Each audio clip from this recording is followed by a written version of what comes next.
Oke, baiklah, kita mulai kuliah kita. Saya akan buka terlebih dahulu.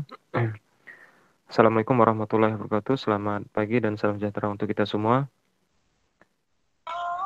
Waalaikumsalam warahmatullahi wabarakatuh. Nah, mengawali perkuliahan kita, mari kita berdoa menurut keyakinan dan kepercayaan kita masing-masing. Berdoa dimulai.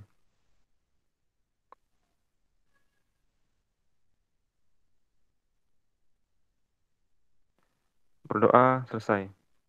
Nah, selanjutnya, sebagaimana biasa, perkuliahan kita akan diawali dengan presentasi dari kelompok ya, terlebih dahulu. Kemudian nanti dilanjutkan dengan tanya jawab. Lalu setelah itu baru ada sesi pembahasan dari saya terkait dengan pertanyaan-pertanyaan yang mesti diberikan penjelasan lebih lanjut lagi. Jadi langsung saja kepada kelompok 3, saya persilakan untuk mengambil alih dan mempresentasikan materinya. Kepada kelompok 3, saya persilakan.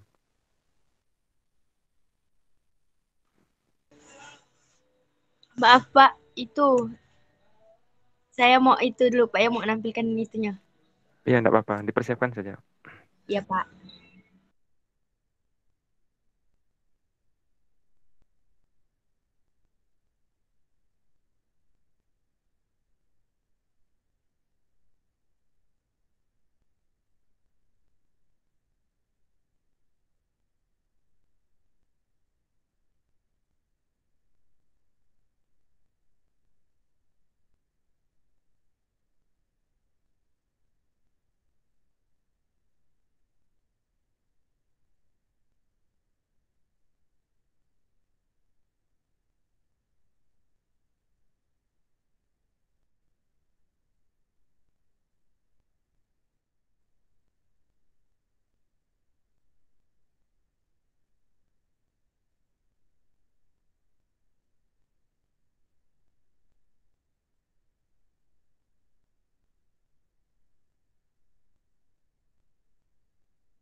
Udah ada ke belum?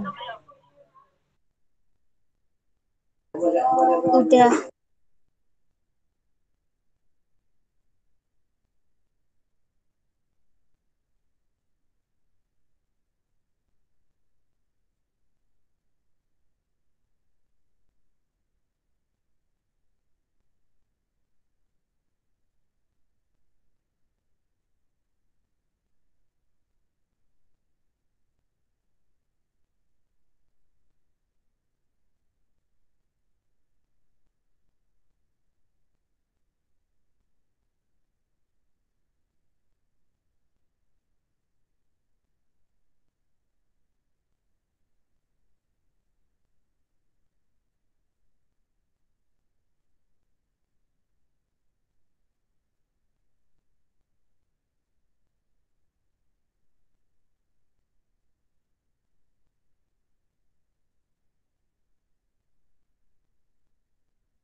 Tes.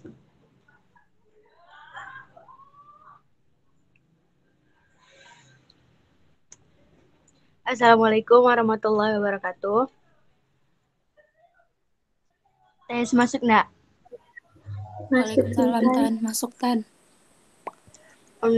Perkenalkan, kami dari kelompok 3 yang beranggotakan Aisyah Nur Pratiwi, Eka Nurriani, Prameswara Wahyu Jati, Syarifah Nur Intan Mutiara, dan Widian Sari. Sebelumnya kami ingin meminta maaf karena beberapa teman kami sedang PLP sehingga tidak dapat menghadiri presentasi ini. Baik, saya akan langsung ke dalam presentasinya. Yang pertama, latar belakang. Di sini kami akan membahas tentang inquiry based learning. Latar belakangnya, pembelajaran aktif, kreatif, efektif, dan menyenangkan dapat dilakukan dengan berbagai model dan salah satunya adalah model pembelajaran IBL atau Inquiry Based Learning. Pembelajaran berbasis inquiry ini merupakan salah satu model pembelajaran berbasis pada siswa yang digunakan untuk mengefektifkan respon siswa dan menyukseskan implementasinya. Inquiry ini merupakan suatu proses yang ditempuh siswa untuk memecahkan masalah, merencanakan eksperimen, melakukan eksperimen, mengumpulkan dan menganalisis data, dan menarik kesimpulan. Jadi, dalam pembelajaran inquiry ini, siswa terlibat secara mental maupun fisik untuk memecahkan masalah yang diberikan oleh guru.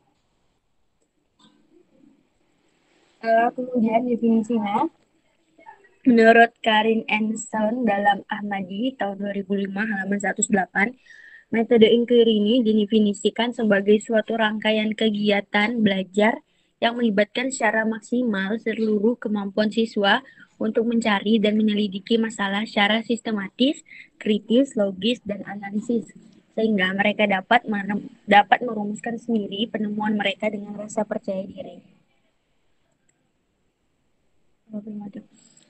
Kemudian langkah-langkahnya ada orientasi, merumuskan masalah, merumuskan hipotesis, mengumpulkan data, menguji hipotesis, dan merumuskan kesimpulan. Kemudian akan dilanjutkan oleh Aisyah Nur Pratiwi. Baiklah, selanjutnya kelebihan. Yang pertama, strategi ini dapat memberikan ruang kepada siswa untuk belajar sesuai dengan gaya belajar mereka. Yang kedua, strategi yang dianggap sesuai dengan perkembangan psikologi belajar modern yang menganggap belajar adalah proses perubahan tingkah laku berkat adanya pengalaman. Yang ketiga, strategi ini merupakan strategi pembelajaran yang menekankan kepada pengembangan aspek kognitif, afektif, dan psikomotor secara seimbang, sehingga pembelajaran melalui strategi ini dianggap lebih bermakna. Yang keempat, strategi pembelajaran ini dapat melayani kebutuhan siswa yang memiliki kemampuan di atas rata-rata.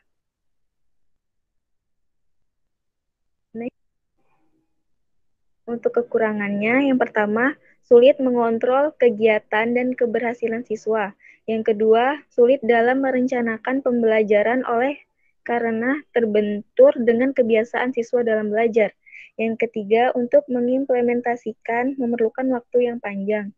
Yang keempat, selama kriteria keberhasilan belajar ditentukan oleh kemampuan siswa menguasai materi pelajaran, maka strategi ini akan sulit diimplementasikan oleh setiap guru.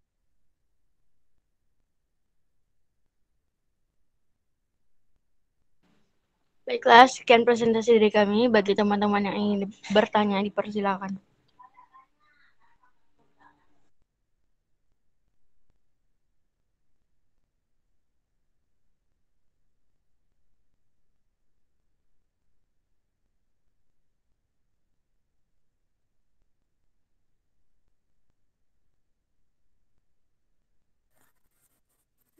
Tes, Intan. Ya, Fatma mau bertanya, ada buka sesi tanya kah? sudah, silakan Fatma. Boleh slide-nya ubah ke latar belakang, enggak?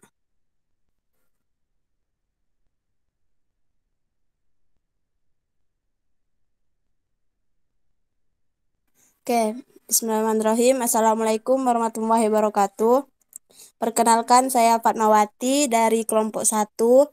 Saya ingin bertanya. Jadi, saya tuh ada menemukan sumber yang mana latar belakang tuh mengatakan bahwa Permendikbud tahun 103 tahun 2000 nomor 103 tahun 2014 tentang pembelajaran pada pendidikan dasar dan menengah, yang mana model pembelajaran yang disarankan untuk guru tuh salah satunya adalah inquiry lesson learning. Nah, itulah.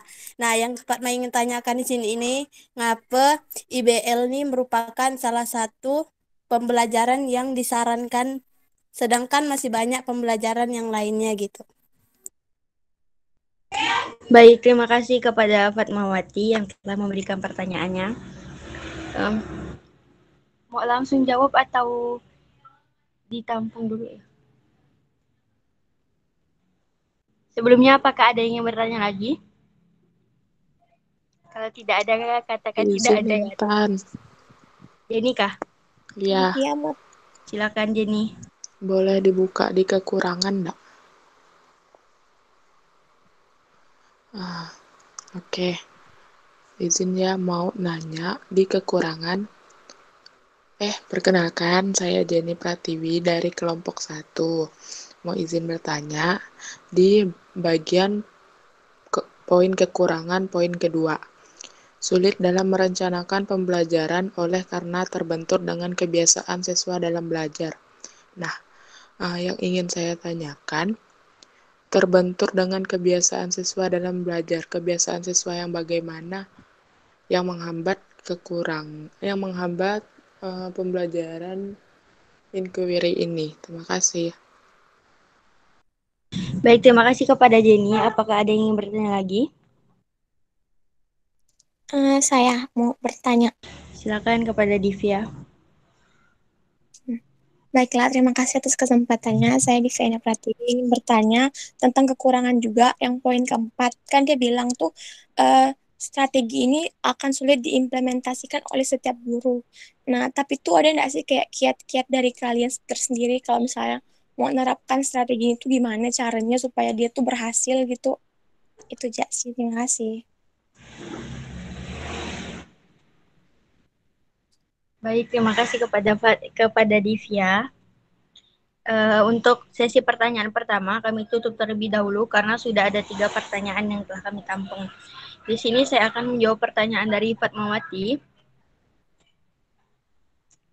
Yang ditanyakan Fatmawati yaitu mengapa Kemendikbud menyarankan IBL ini inquiry based learning. Jadi Kemendikbud ini telah menyarankan atau menyorakkan tentang kemerdekaan belajar. Nah, kemerdekaan belajar ini kan bergantung pada kita. Jadi sebenarnya tujuan awalnya itu tidak memaksakan kehendak siswa. Misalnya ada beberapa siswa yang mampu di bidang akademik dan ada yang tidak mampu di non akademik. Nah, di Merdeka Belajar ini siswa tidak hanya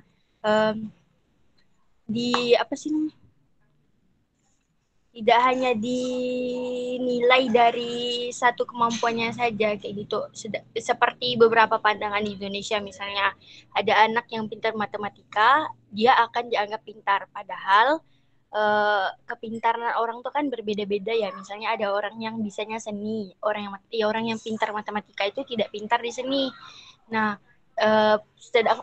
bobot penilaian kita terhadap mereka itu harus berbeda-beda. Oleh karena itu, Kemendikbud sangat menyarankan encourage learning ini karena sangat mendukung kemerdekaan belajar. Kepada Fatmawati, apakah dapat dipahami atau ada yang ingin menambahkan? Paham Tan, berarti kalau menurut kelompok kalian, model pembelajaran IBL ini memang apa ya? Memang ini apa maksudnya? Di nomor satukan gitu dalam pembelajaran gitu gimana? Ngerti gak? Apa sih? Iya Fatma, kalau ini menurut saya pribadi karena kita kan jauh nih susah mau anak sama kelompok kan. Kalau menurut saya pribadi ini sangat sangat cocok sih menurut saya untuk kemerdekaan belajar. Karena ini juga bergantung pada kemampuan siswa. Istilahnya kita tuh tidak memaksakan gitu. Istilahnya misalnya monyet keahliannya kan memanjat, kita tidak memaksa dia untuk berenang. Begitu juga ikan keahliannya itu berenang, kita tidak memaksakan mereka untuk memanjat. Jadi encourage learning ini berbasis pada kemampuan siswa itu sendiri. Makanya pembelajaran aktif, kreatif, efektif, dan menyenangkan. Seperti itu.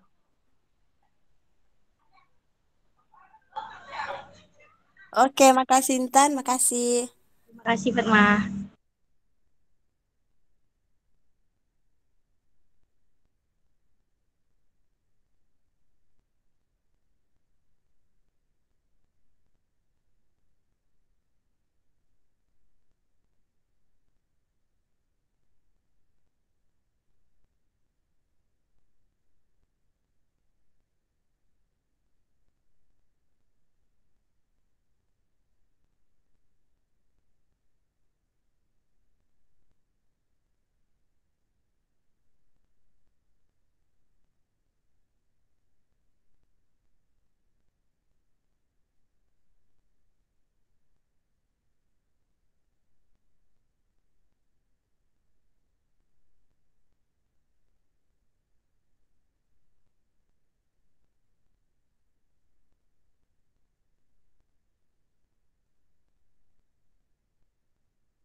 Baik, saya akan mencoba menjawab pertanyaan dari Jenny tadi kan.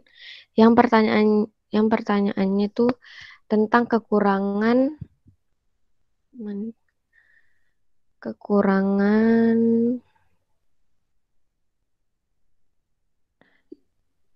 strategi yang digunakan ini sulit dalam merencanakan pembelajaran karena terbentur dengan kebiasaan siswa dalam belajar. Nah, di sini tuh biasanya kebanyakan siswa itu kan menggunakan metode belajar secara berkelompok, sedangkan di pembelajaran ini siswa dituntut dituntut aktif, kreatif, dan efektif.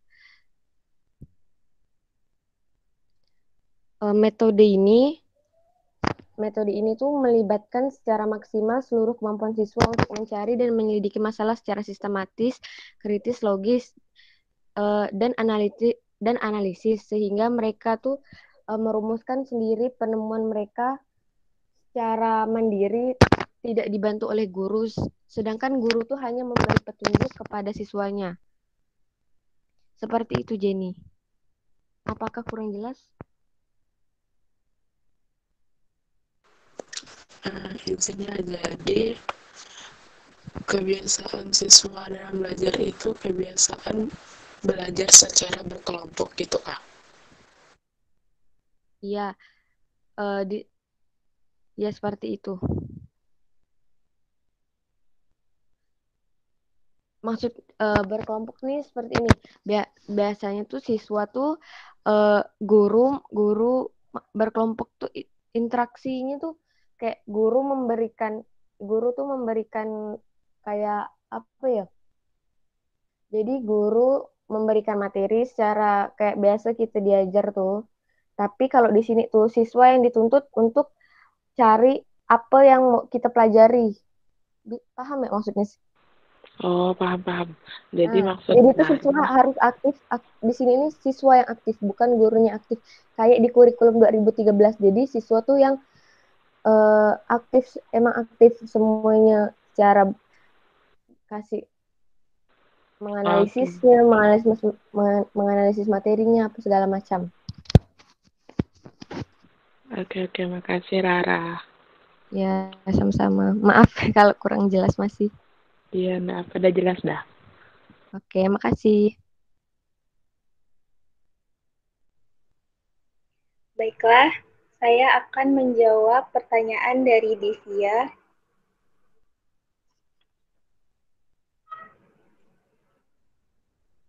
Di mana dalam kekurangan tadi yang keempat, yaitu selama kriteria keberhasilan belajar ditentukan oleh kemampuan siswa menguasai materi pelajaran, maka strategi ini akan sulit diimplementasikan oleh setiap guru.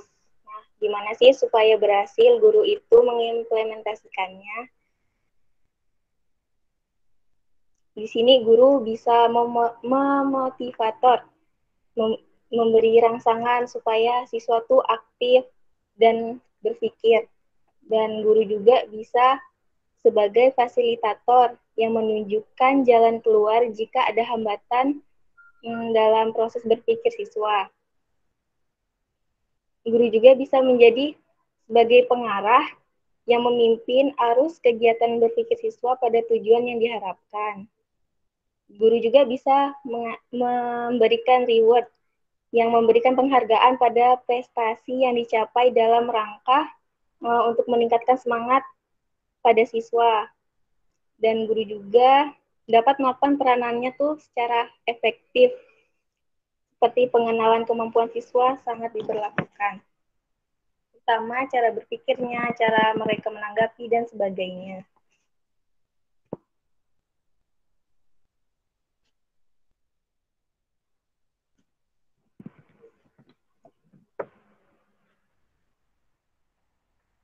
Untuk jawabannya, apakah kurang jelas? Sudah jelas. Terima kasih Aisyah atas penjelasannya. Ya.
Baik, saya akan melanjutkannya karena Syarifah Nur Intan kehabisan kuota. Maaf sebelumnya. Sesi selanjutnya ada sesi pertanyaan yang kedua. Apakah ada yang ingin bertanya? Akan dibuka 2 pertanyaan saja. Silakan teman-teman jika ada yang bertanya lagi.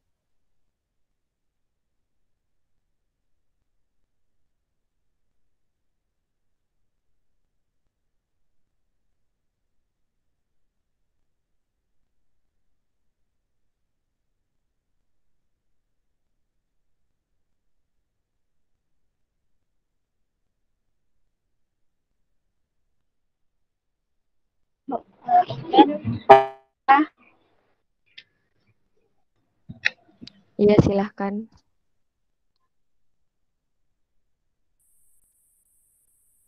Izin bertanya di poin yang kekurangan, kenapa sih inquiry based learning ini dalam pengimplementasiannya itu memerlukan waktu yang panjang? Nah, kasih.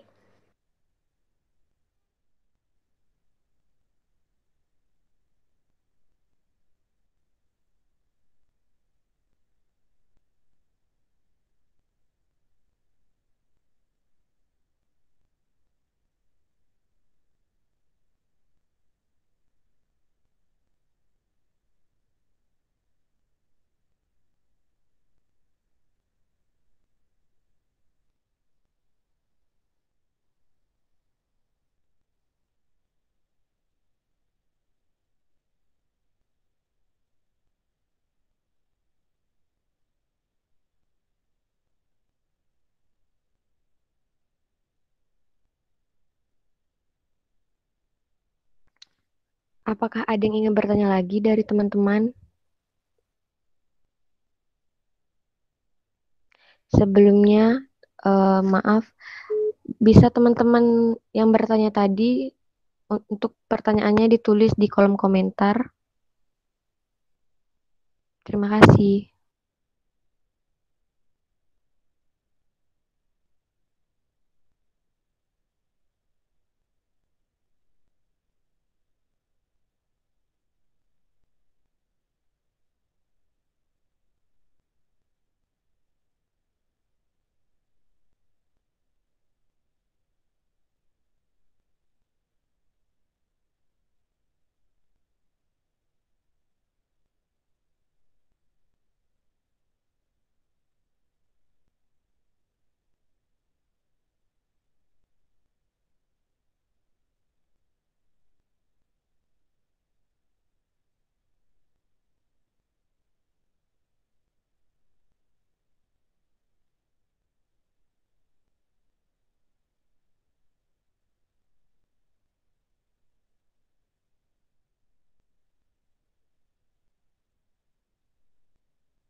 Baik, Helsa, saya akan mencoba menjawab pertanyaan dari Helsa.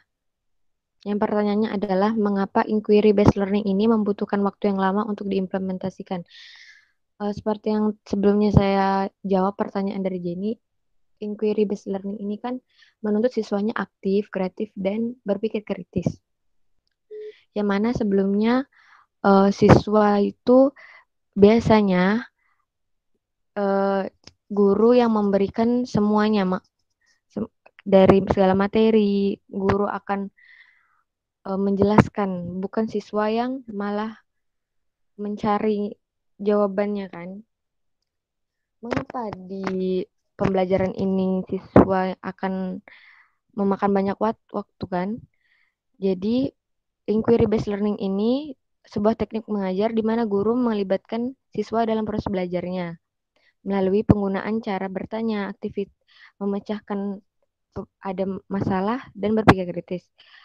Hal ini nih memerlukan banyaknya waktu karena model pembelajaran ini tuh biasanya berupa kerja kolaboratif.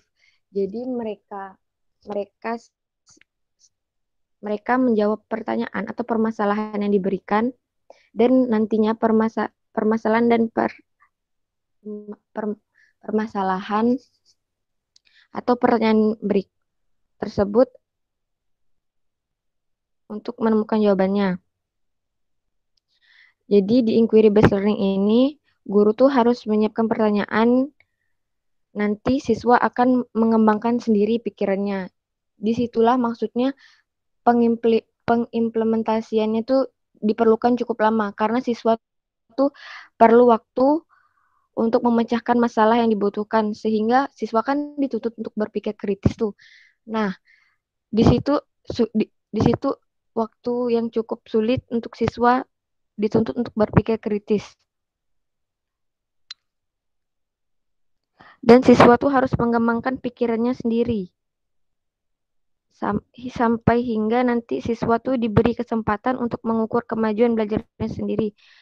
Dan cara ini nih dapat membantu cara mereka belajar. Paham enggak maksudnya? Jadi tuh di sini tuh siswa tuh kan dituntut untuk bertanya, terus dituntut untuk memecahkan masalahnya sendiri dan berpikir kritis. Jadi siswa tuh mengembangkan pertanyaan yang diberikan dan menemukannya secara sendiri. Jadi nanti guru tuh hanya kayak memberikan saran terakhir apabila ada misalnya jawaban yang keliru atau kurang lengkap dari mereka yang menjawab pertanyaan tersebut. Jadi tuh sangat butuh waktu untuk mengimplementasikan kepada siswanya, karena di sini siswanya itu dituntut kritis dan berpikir, mengembangkan pikirannya sendiri. Bisa dipahami enggak maksud aku? Bisa, Rah. Makasih. Kalau misalnya masih ada yang kurang paham, tolong ditanyain lagi ya. Makasih.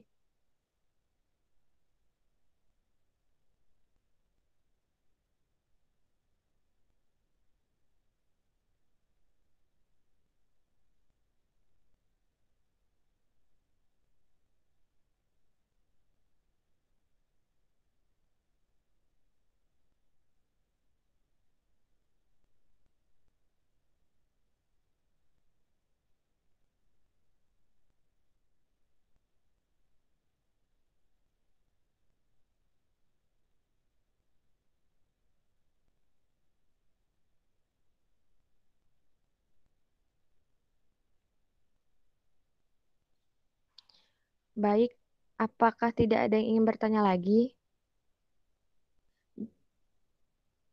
Dari teman-teman bagaimana? Jika tidak ada, mungkin bisa saya kembalikan kepada Bapak lagi untuk pelajaran kali ini.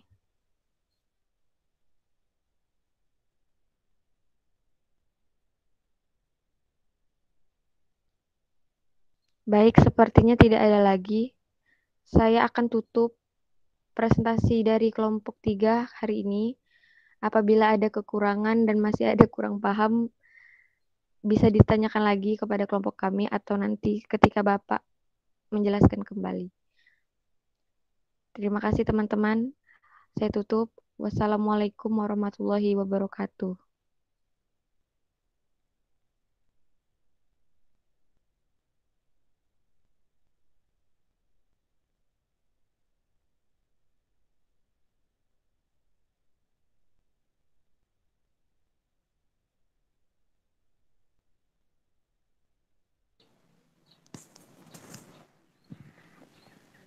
Oke, baik, terima kasih. Oke, kita lanjutkan ke pembahasan ya. Oke, jadi yang tadi saya lihat itu di pertanyaannya,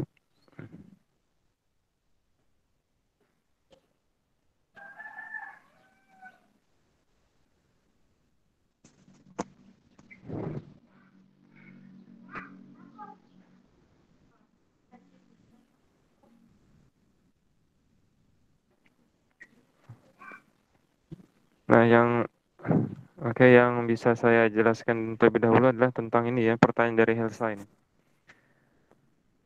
Jadi mengapa inquiry based learning membutuhkan waktu yang lama untuk diimplementasikan? Nah, ya. Nah, jadi untuk inquiry kenapa dia lama? Itu adalah karena inquiry ini berbeda dengan direct ya. Kalau direct itu kan secara langsung. Jadi konsepnya itu secara terang itu disampaikan oleh dosen ataupun guru kepada siswa melalui seperti ceramah gitu langsung yang langsung disampaikan. Nah, kalau inquiry tidak. Inquiry itu dia ya ada sebagian ahli itu menempatkan itu sebagai ini ya, model pembelajaran yang berbasis kepada model konstruktivisme, kepada aliran ini ya, teori pembelajaran konstruktivisme. Jadi konsep itu harus dibangun oleh dan dari siswa ya. Nah, melalui aktivitas-aktivitas pembelajarannya.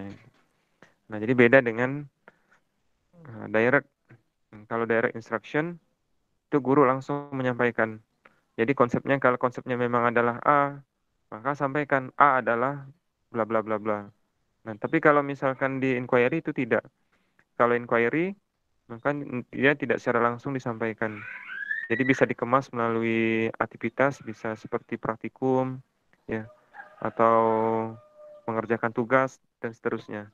Nah, dari aktivitas tersebutlah diharapkan siswa nanti membangun konsepnya sendiri. Nah, kan beda jauh kan? Yang satu secara langsung, jadi seketika itu langsung dapat konsepnya. Yang satunya lagi, dia harus melalui tahapan-tahapan pengerjaan tugas terlebih dahulu, ataupun aktivitas-aktivitas, yang mana dengan aktivitas tersebut nanti akan terbangun konsepnya, gitu. Nah, jadi akan makan waktu lama di sini. Nah, kemudian, ini ada pertanyaan juga dari Jenny ya, yaitu adalah di poin kekurangan inquiry yaitu sulit dalam merencanakan pembelajaran oleh karena terbentur dengan kebiasaan siswa dalam belajar. Nah, kebiasaan siswa dalam belajar yang bagaimana yang menghambat pembelajaran inquiry ini. Nah, mungkin sejauh ini yang bisa saya pahami adalah bahwa kita ini terbiasa belajar secara langsung. Artinya kita tidak pernah belajar atau tidak pernah diajarkan untuk mencari pengetahuan itu sendiri. Nah, banyak di antara kita nih, bukan hanya siswa ya, bahkan orang tua pun kadang mengeluh ya, kenapa siswanya itu tiba-tiba diberikan tugas gitu. Kenapa diberikan pekerjaan-pekerjaan gitu, tanpa guru ada menjelaskan. Nah, inilah salah satu contoh kebiasaan belajar yang selama ini kita alami. Nah, siswa ataupun orang tua itu terbiasa belajar tuh selalu diberikan gitu, selalu diberikan secara langsung. Sehingga ketika guru tiba-tiba seketika beralih gitu dengan secara tidak langsung, di mana pembelajaran tuh harus dilalui terlebih dahulu dengan penugasan-penugasan, sehingga seolah-olah jadinya tidak belajar gitu. Padahal disitulah sebenarnya momen belajarnya. Memang akan makan waktu agak panjang gitu, ya, makan waktu agak panjang gitu. Nah, itu kalau dari pendapat saya ya. Nah, ini sudah tidak asing nih. Ya. Banyak di antara kita tuh seperti itu. Nah, bahkan guru juga kadang seperti itu gitu. Jadi pengalaman saya ketika berinteraksi ya dengan guru-guru gitu kan, dengan wawancara yang secara tidak langsung gitu kan. Jadi kadang guru tuh mengatakan bahwa siswa itu tidak bisa belajar katanya. Karena dengan online ini seolah-olah jadinya tidak ada belajar katanya. Tidak ada dapat mereka katanya kan. Nah, di sini kan sepertinya tersirat bahwa belajar itu akan terjadi ketika guru menyampaikan konsepnya secara langsung gitu. Nah, ya, itu tergambar tuh dari situ. Jadi dari komentar-komentar, dari pendapat yang diutarakan oleh guru-guru, orang tua, atau bahkan siswa itu sendiri yang mengeluhkan ya pembelajaran yang mengacu kepada pembelajaran seperti inquiry ini ya. Nah, ini menunjukkan bahwa memang itulah kebiasaan belajar yang selama ini berjalan gitu. Ya, mudah-mudahan bisa dipahami. Nah, selanjutnya adalah pertanyaan yang lain. Ini pertanyaan seputar ini ya. Permendikbud ya. Dari Saudara Fatmawati. Nah, tentang pembelajaran pada pendidikan dasar dan menengah. Nah, model pembelajaran yang disarankan adalah model inquiry based learning. Nah, mengapa inquiry based learning model atau inquiry based learning ini disarankan dibandingkan model-model lainnya? Nah, alasannya sebenarnya sederhana ya. Jadi yang saya pahami terkait dengannya adalah sebenarnya yang ingin dilatihkan itu adalah dalam kurikulum kita sekarang ini titik fokusnya adalah untuk melatihkan beberapa keterampilan-keterampilan yang berbasis ini ya, skill abad 21 ya. Nah, di antaranya itu ada berpikir kritis, kemudian ada berpikir kreatif ya. Kemudian ada juga tentang kolaborasi dan juga tentang komunikasi ya. Nah, jadi karakter-karakter inilah yang sekarang ada di dalam kurikulum kita ya. Nah, jadi penanaman ini tidak akan mungkin nih kalau menggunakan pembelajaran atau akan sulit ya kalau menggunakan pembelajaran secara langsung gitu.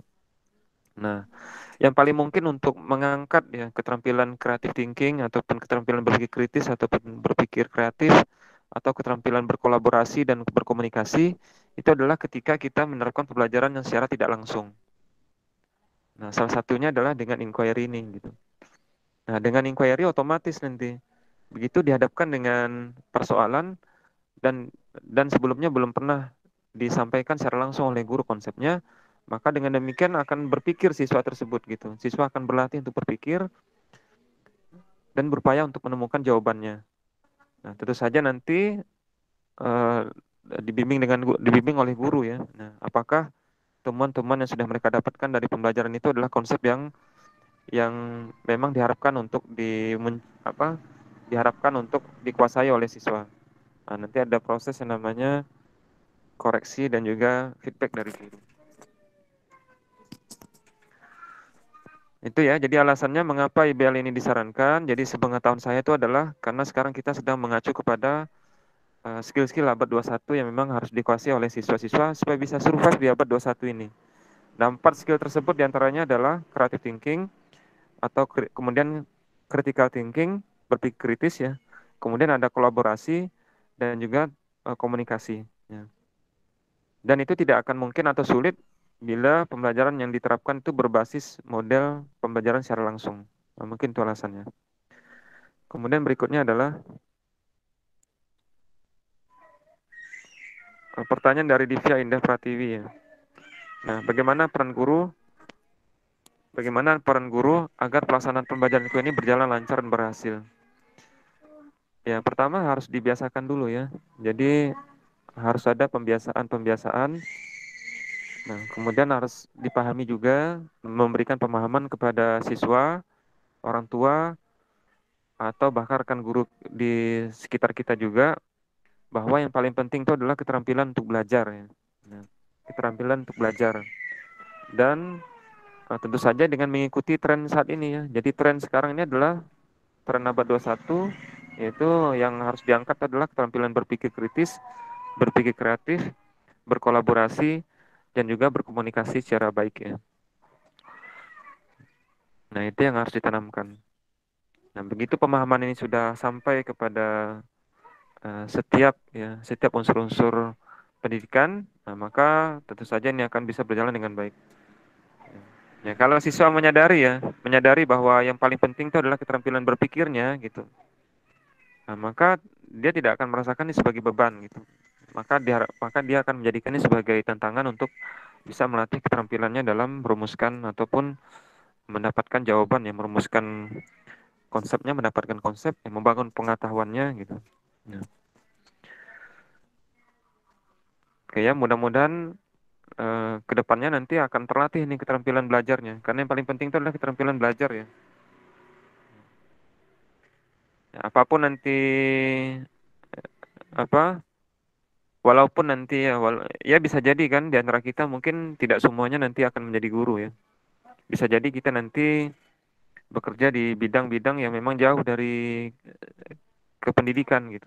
Nah, nah, salah satu yang bisa membuat kita survive adalah itu tadi ya, keterampilan kita bisa beradaptasi dan belajar. Ya, walaupun lingkungan tersebut itu baru, maka dengan mudahnya kita nanti bisa menyesuaikan diri dan mendapatkan pembelajaran yang sesuai ya untuk bisa beradaptasi dengan lingkungan pekerjaan kita nanti.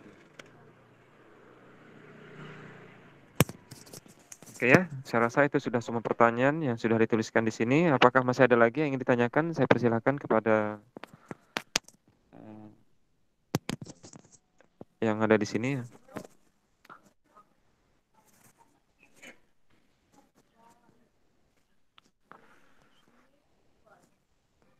Cukup ya? Dari saya tidak ada, Pak. Oke ya, kalau tidak ada, saya cukupkan ya. Nah, jadi nanti mekanisme kita seperti ini ya. Jadi kalau bisa nanti selain disampaikan juga secara lisan, itu dituliskan juga di kolom komentar. Jadi nanti ada 2 rekod yang bisa saya rekam, rekod tertulisnya dan juga rekod secara rekaman ini ya maksudnya. Jadi ini memudahkan saya untuk memantau. Nah, minggu depan nanti itu adalah, atau mungkin sebelum minggu depan ya, kita coba untuk isi waktu, mungkin cobalah nanti cari waktu luang untuk mempresentasikan materi yang tertinggal karena kemarin ada libur ya, saya tidak mengganggu liburnya. Itu yang cooperative learning ya. Nah, nanti setelah ini silahkan didiskusikan ya, setelah forum ini saya tutup. Oke ya, jadi kalau tidak ada lagi yang dipertanyakan, maka bisa segera saya tutup. Nah, saya ingin menyampaikan terkait dengan teknisnya nanti ya, terkait dengan perekaman video ini.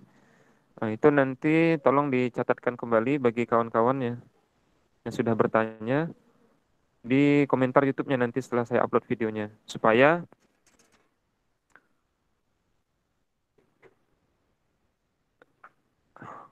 bisa ini ya, supaya bisa memantau dengan mudah lagi dan rekamannya jadi lebih baik lagi.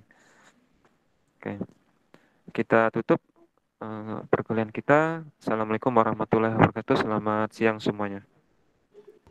Waalaikumsalam warahmatullahi wabarakatuh. Selamat siang, Pak. Nah, silahkan bagi yang ingin keluar dari room ini, saya persilahkan. Saya juga sekalian untuk izin pamit ya. Baik, Pak. Makasih, Pak.